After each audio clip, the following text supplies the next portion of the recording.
আসসালামু আলাইকুম। আমি রমজান স্যার রমজান ম্যাথের পক্ষ থেকে আসলাম তোমাদের সামনে একটি নতুন ভিডিও ক্লাস নিয়ে। আজকের ভিডিও ক্লাসটা হচ্ছে একাদশ ও দ্বাদশ শ্রেণীর গণিত প্রথম পত্রের সরলরেখা অর্থাৎ স্ট্রেট লাইন। আজকে আমি আলোচনা করব, এমন একটি প্রশ্ন আলোচনা করব যে প্রশ্নটা বোর্ড পরীক্ষায় বারবার আসে এবং পরীক্ষার জন্য ইম্পর্টেন্ট। যাদের এরকম সমস্যা আছে, গণিত জ্যামিতি বুঝতে সমস্যা হয়, আজকের এই ভিডিও ক্লাসটি তাদের জন্য হবে। যদি তোমরা আমার এই ভিডিও ক্লাসটি শুরু থেকে শেষ পর্যন্ত দেখো, ইনশাল্লাহ তোমরা খুব সহজভাবে বুঝতে পারবে, কোনো সমস্যা হবে না। তো চলো দেরি না করে আমরা একটু শুরু করি। আর এই প্রশ্নটা নেওয়া হয়েছে উপন্তীয় প্রকাশনী বই থেকে 8-এর 2 নাম্বার। এ এত, বি এত এবং ডি এত বিন্দু তিনটি এবিসিডি রম্বসের শীর্ষবিন্দু হলে সি বিন্দুর স্থানাঙ্ক নির্ণয় করো। বুঝতে পারতেছ, অবশ্যই ইম্পর্টেন্ট আছে। প্রথমে আমরা, যেহেতু এখানে বলা আছে একটা রম্বস, যদি আমরা দেই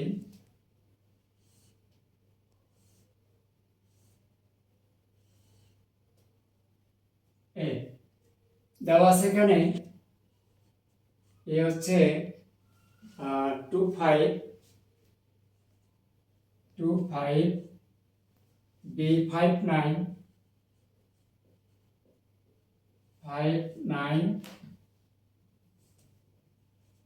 সি হচ্ছে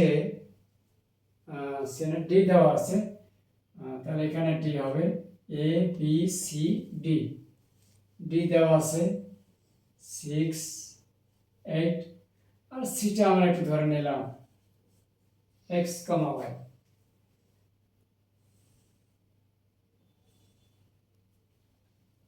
রম্বস হচ্ছে যে চতুর্ভুজের 4টি বাহু পরস্পর সমান, তাকে রম্বস বলা হয়। আর আমরা এখানে জানি রম্বসের কর্ণদ্বয় পরস্পরকে সমকোণে সমদ্বিখণ্ডিত করে। সমকোণে ওইটুকু কথা এখানে প্রয়োজন হবে না, শুধু সমদ্বিখণ্ডিত করে।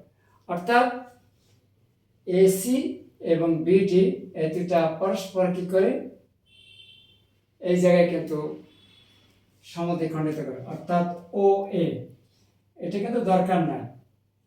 ঠিক আছে? আচ্ছা, তাহলে এখন আমরা এটা কিভাবে বের করব? যেহেতু এটা সমদ্বিখণ্ডক করা, তার কিন্তু একটা সূত্র আছে, যে দুইটা বিন্দু বা একটি রেখাংশের মধ্যবিন্দু নির্ণয় করার একটা সূত্র আছে। সেটা কি? মধ্যবিন্দু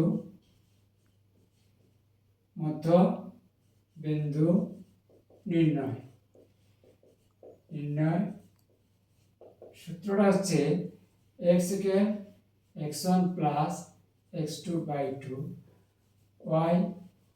y1 প্লাস y2 বাই 2। এই সূত্রটা কিন্তু আমরা এখানে অ্যাপ্লাই করব বা ব্যবহার করব। তাহলে চলুন আমরা কিভাবে সলিউশন করব। তাহলে প্রথমে এই যেখানে কি বলছে, সি বিন্দুর স্থানাঙ্ক নির্ণয় করো। তাহলে ধরে নিলাম, বা এখানে তো দেওয়া আছে, এখানে এ 25, বি 59, ডি 6, 8 ধরে সি বিন্দুর স্থানাঙ্ক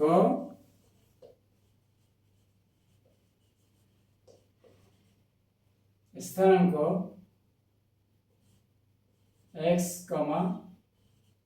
y। ঠিক আছে? তাহলে এখন আমরা লিখতে পারি, যেহেতু A B C D রম্বসের AC O BD কর্ণদ্বয় পরস্পরকে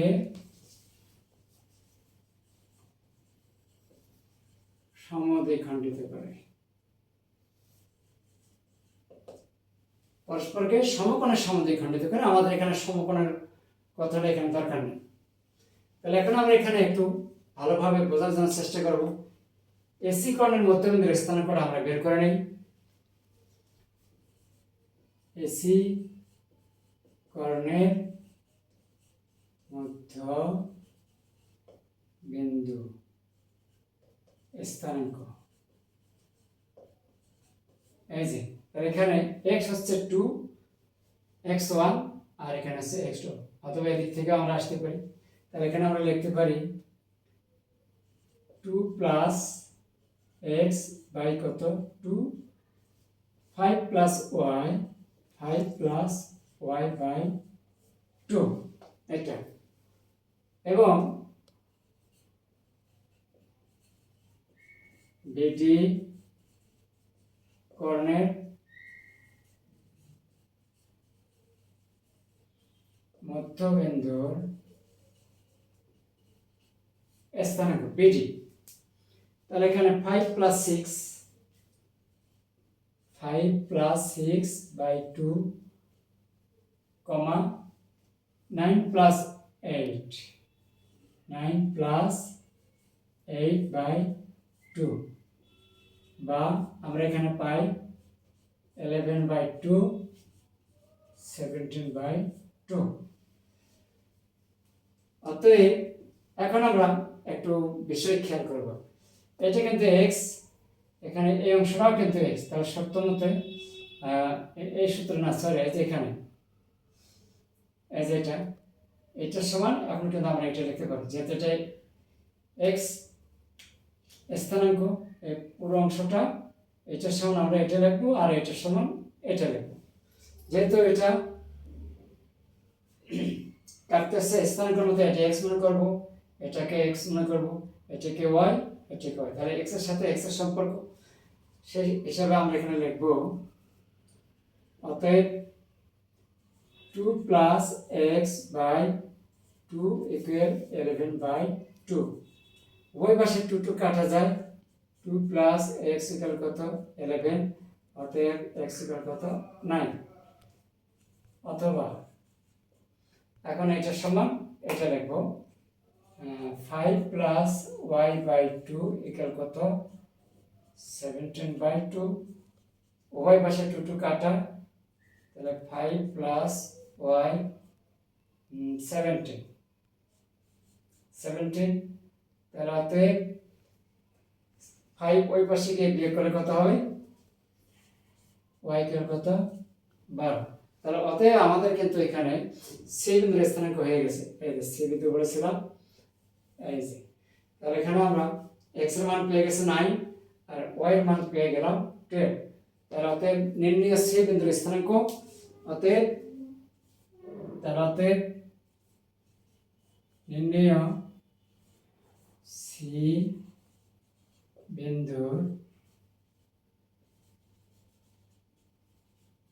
স্থানাঙ্ক হচ্ছে 9 12, 9 12।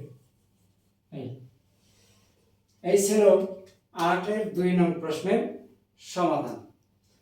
আমি খুব সহজভাবে সলিউশন করার জন্য চেষ্টা করেছি। আজকের এই ভিডিওটি তোমাদের কেমন লেগেছে জানি না। যদি তোমাদের উপকারে আসে, কাজে আসে, তাহলে অবশ্যই লাইক কমেন্ট শেয়ার করতে ভুলো না। পরবর্তীতে যদি তোমরা সহজভাবে ম্যাথ শিখতে চাও, বুঝতে চাও, জানতে চাও, তাহলে অবশ্যই ম্যাথ কেয়ারকে ফলো করে আমাদের সাথে থাকুন, যাতে পরবর্তী নতুন ভিডিওগুলো তোমাদের সামনে চলে যায়। আর সেই সাথে এই ভিডিওটা যদি আমার YouTube channel math dreams light channel থেকে যদি তোমরা দেখো, বা যারা দেখতেছো তাদের জন্য অনেক অনেক ধন্যবাদ। আর যারা ভিডিওটি দেখতেছো কিন্তু এখনো সাবস্ক্রাইব করো নাই, আমি তাদেরকে অনুরোধ করব ভিডিওটি দেখা শেষে সাবস্ক্রাইব করতে। তো ধন্যবাদ সবাইকে, আজকে এই পর্যন্ত, আল্লাহ হাফেজ।